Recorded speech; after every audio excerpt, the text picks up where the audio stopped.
안녕하세요 여러분, 코스모스입니다. 오늘은 2026년 8월 3일입니다. 역시 무더운 하루입니다.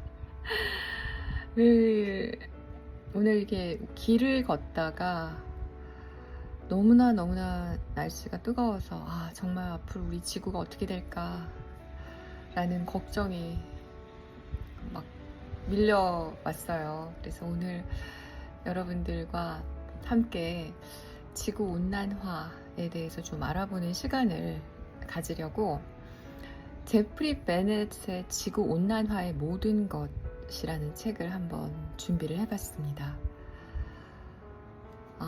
이 책은요, 기후 위기를 다루는 많은 책들이 좀 감정적인 경고 또 혹은 정치적 진영 논리에 치우치는 것과는 달리 아주 철저하게 과학적인 데이터와 증거를 기반으로 대단히 담담하게 설명을 해간다는 아주 특징이 있습니다.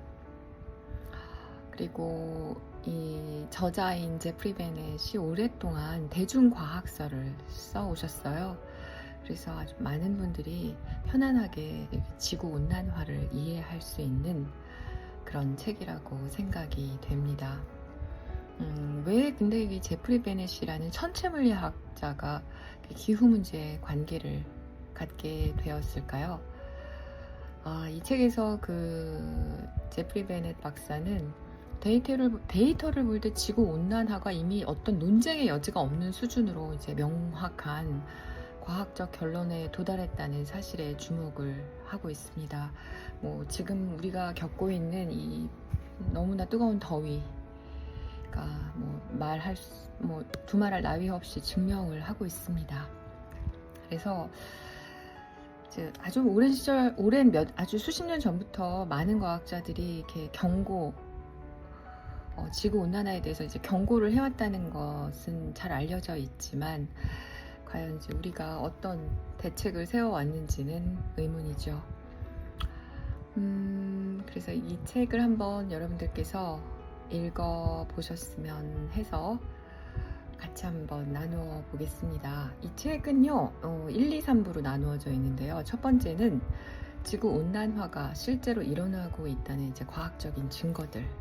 이미 이거는 저희가 다 알고 있는 사실이고요. 그리고 왜 이러한 변화가 일어나는지, 그 원인이 뭐고 그 메커니즘이 뭔지 또 소개하고 있고요. 3부에서는 앞으로 우리가 무엇을 할 수 있고 어떤 선택지가 있는지에 대해서 이야기를 합니다. 아직 늦지 않았다고 생각하고 저는 이 책을 모두 함께 나누고 또 개개인이 할 수 있는 실천을 해보면 좋겠다는 생각이 드네요. 자, 그러면은 이 박사님께서, 제프리 베넷 박사님께서 그 원인을 분석한 거, 왜 지구는 더워지고 있는가에 대해서 한번 이야기를 해보겠습니다. 왜 이런 변화가 일어나는가, 가장 논리적으로 촘촘하게 이제 전개되는 부분이기도 해서 좀 자세히 짚어보도록 하겠습니다. 온실 효과의 기본 원리. 저자는 먼저 온실 효과라는 개념 자체를 아주 기초에서부터 설명합니다. 태양에서 오는 에너지는 주로 가시광선 형태로 지구 대기를 통과해 지표면에 도달하고, 지표면은 이 에너지를 흡수했다가 적외선 형태의 복사열로 다시 방출합니다. 문제는 이 적외선이 우주로 빠져나가는 과정에서 대기 중의 이산화탄소, 메탄, 수증기 같은 특정 기체 분자들이 이를 흡수했다가 다시 지표면 쪽으로 재방출한다는 점입니다. 저자는 이를 담요를 덮은 것에 비유하고 있는데요. 담요 자체가 열을 만들어내는 게 아니라 이미 열이 빠져나가지 못하게 가둔다는 점을 강조합니다. 즉, 온실 효과 자체는 지구의 생명이 살 수 있게 해주는 자연스러운 현상이며, 문제는 그 담요가 지나치게 두꺼워지고 있다는 것이 논리로 이어집니다. 두 번째로, 자연적 요인들을 하나씩 검토하고 배제하기. 다음으로 저자는 그렇다면 이 변화가 자연적인 원인 때문일 수도 있지 않은가라는 질문에 매우 공정하게 접근하고 있습니다. 회의론에서 자주 언급되는 자연적 요인들을 하나씩 짚어가며 검토하는 방식인데 대표적으로 다음과 같습니다. 태양 활동 주기, 태양의 흑점 활동이나 에너지 방출량 변화가 지구 기온에 영향을 줄 수 있다는 가설. 하지만 관측된 태양 활동 데이터와 지구 평균 기온 추세를 나란히 비교하면 최근 수십 년간 태양 활동은 오히려 정체되거나 소폭 감소하는 추세인 반면 지구 기온은 계속 상승하고 있어 서로 상관관계가 어긋난다는 점을 지적합니다. 화산 활동. 대규모 화산 폭발은 일시적으로 지구를 식히는 효과를 내기도 하지만 이는 단기적이고 국지적인 현상이며 장기적이고 지속적인 온난화 추세를 설명하지는 못한다고 봅니다. 지구 궤도 변화, 밀란코비치 주기. 지구 자전축의 기울기나 공전 궤도의 미세한 변화가 빙하기와 간빙기를 오가게 만드는 요인이라는 점은 과학적으로 잘 알려져 있지만 이런 변화는 수만 년 단위의 매우 느린 주기로 일어나기 때문에 최근 100년에서 150년 사이의 급격한 온도 상승 속도를 설명할 수 없다는 점을 짚습니다. 이렇게 하나씩 자연적 요인을 검토하고 소거해 나가는 서술 방식이 이 책의 설득력을 높이는 핵심 장치입니다. 어느 한 요인을 일방적으로 부정하는 것이 아니라 각 요인이 실제로 관측 데이터와 얼마나 일치하는지를 비교해 가며 우리들로 하여금 판단하게 만들기 때문입니다. 세 번째로는 인간 활동과의 상관관계입니다.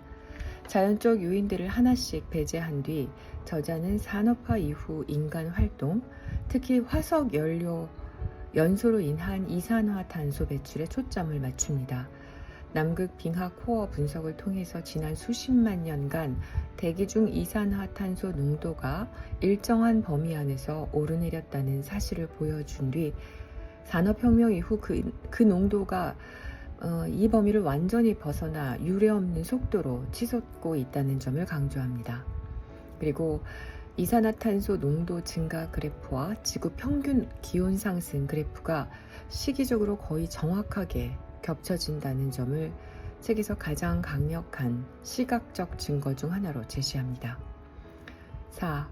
과학적 합의와 대중적 인식의 괴리. 마지막으로 저자는 과학적 합의라는 개념을 짚습니다.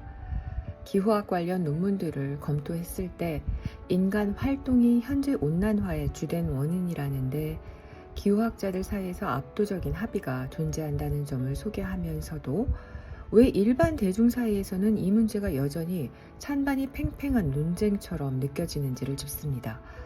저자는 그 배경으로 일부 언론의 균형 보도 관행, 즉 과학적 합의와 소수 의견을 마치 50대 50인 것처럼 다루는 이 태도와 이해관계가 얽힌 일부 집단의 조직적인 문제제기 등을 언급하며 과학적 사실과 대중적 인식 사이의 간극이 어떻게 생겨나는지를 짚어줍니다.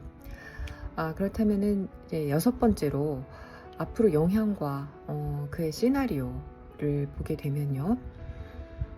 앞으로 이대로 간다면 어떤 일이 벌어지는가를 다루고 있습니다. 해수면 상승으로 인한 해안지역 침수 위험. 네, 이 문제는 굉장히 심각하죠. 지금 벌써 이제 가라앉는 것이 예정된 섬들이 많이 있습니다. 그리고 극단적인 기상현상, 현재와 같은 이 폭염, 그리고 가뭄, 홍수, 강력해진 태풍의 빈도가 무척 증가하고 있다는 것입니다. 그리고 생태계 변화와 생물 다양성에 미치는 효과도 아주 큽니다. 그리고 농업 생산과 식량 안보에 미치는 파급 효과도 대단하다고 생각됩니다. 저자는 여기서도 극단적인 공포의 조장보다는 다양한 온실가스 배출 시나리오에 따라 미래가 어떻게 달라질 수 있는지를 비교하는 방식을 택하고 있습니다. 즉 지금 아무것도 하지 않았을 때와 적극적으로 배출을 줄였을 때 시나리오를 나란히 제시하면서 독자 스스로 그 차이를 체감하게 만드는 방식입니다. 7번째로 그렇다면 우리는 무엇을 할 수 있는가? 마지막 부분은 이제 해법에 관한 이야기입니다. 저자는 여기서도 감정적인 구호보다 각 해법이 실제로 얼마나 효과가 있고 또 어떤 한계를 가지는지를 짚어가고 있습니다. 첫 번째로는요, 에너지의 전환, 화석 연료에서 재생 에너지로 바꾸자는 주장입니다. 가장 근본적인 해법으로 다루어지는 것이 태양광, 풍력 같은 재생에너지로의 전환입니다.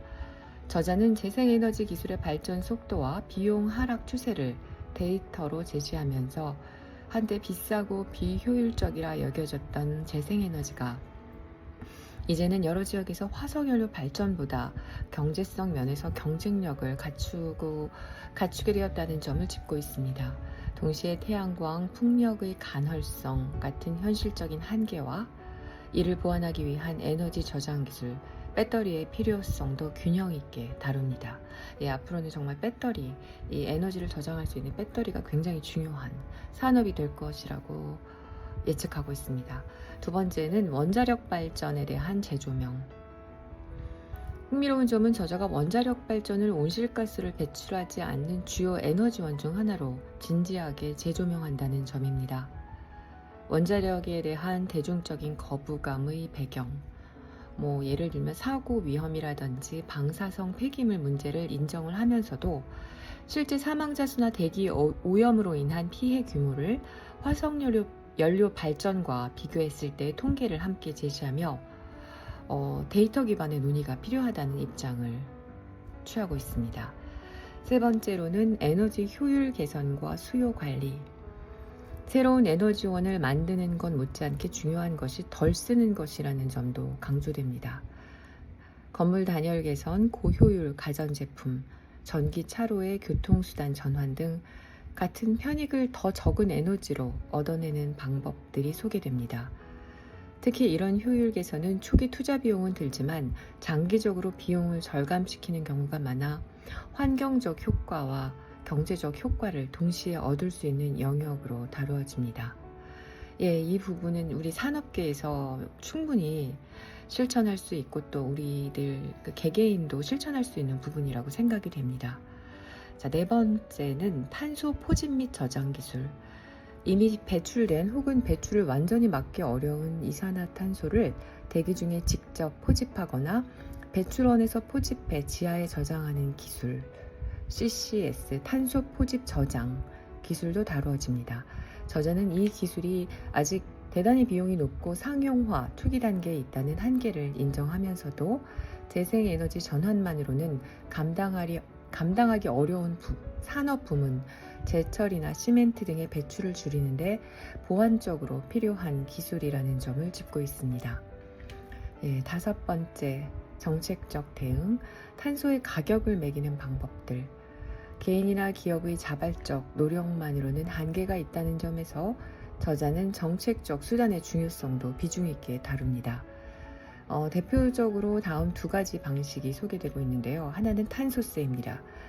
탄소세는 이산화탄소 배출량에 비례해 세금을 매겨 화석 연료 사용의 실제 사회적 비용을 가격에 반영하는 방식입니다. 두 번째로는 배출권 거래제. 정부가 전체 배출 총량의 상한선을 정하고 기업들이 배출권을 사고 팔 수 있게 해서 시장 원리로 배출을 줄이는 방식입니다. 저자는 이 두 방식의 각각의 장단점과 실제로 이런 정책을 도입한 국가, 지역들의 사례를 함께 소개하면서 어느 정책만, 하나의 정책이 만능은 아니라는 현실적 관점도 유지하고 있습니다. 자, 여섯 번째로 우리 개인 차원에서 할 수 있는 것들로는요. 개인이 일상에서 실천할 수 있는 행동들로는 에너지 절약, 대중교통을 이용하는 것, 그리고 식습관의 변화, 육류 소비를 감소하는 걸 예로 들었습니다. 그리고 무엇보다도 투표를 통해서 기후 정책을 지지하는 정치인, 정책을 선택하는 것이 개인 차원에서 할 수 있는 가장 효과적인 행동이라고 강조합니다. 다만 저자는 개인의 실천만으로 문제가 해결될 것이라는 환상은 경계하며 결국 개인의 행동과 기업, 국가 차원의 구조적 변화가 함께 가야 한다는 점을 분명히 말하고 있습니다. 이 책은 개인의 죄책감을 자극하는 방식이 아니라 과학적 이해를 바탕으로 한 합리적인 행동과 정책 참여를 독려하는 방향으로 마무리되고 있습니다. 여러분들 그 기후변화에 대해서 이제 막연한 불안감, 지금은 정말 불안감이 크죠. 있지만 왜 정확히 될지 모르겠다는 분들, 혹은 뉴스에서 접하는 단편적인 정보 이외에 체계적으로 좀 정리된 지식을 원하시는 분들, 그리고 자녀나 학생들에게 기후 문제를 과학적으로 좀 설명을 해주고 싶은 분들에게 이 책은 참 도움이 될 거라고 생각이 됩니다. 네, 지금까지 제프리 베넷의 지구 온난화의 모든 것을 소개해 드렸습니다. 어떠셨는지 모르겠지만 정말 심각한 상황인 것은 맞는 것 같습니다. 점점 더 이제 심각해질 것 같고요. 지금 이 시점에서 우리가 좀 더 이 지구 온난화를 잘 이해를 하고 무엇인가 행동을 취해야만 하는 시점이 아닌가 생각이 됩니다. 네, 여러분 이 영상이 도움이 되셨다면 좋아요, 구독 부탁드리고요. 다음 영상에서 또 좋은 책으로 찾아뵙겠습니다. 오늘도 감사합니다. 편안한 시간 되세요.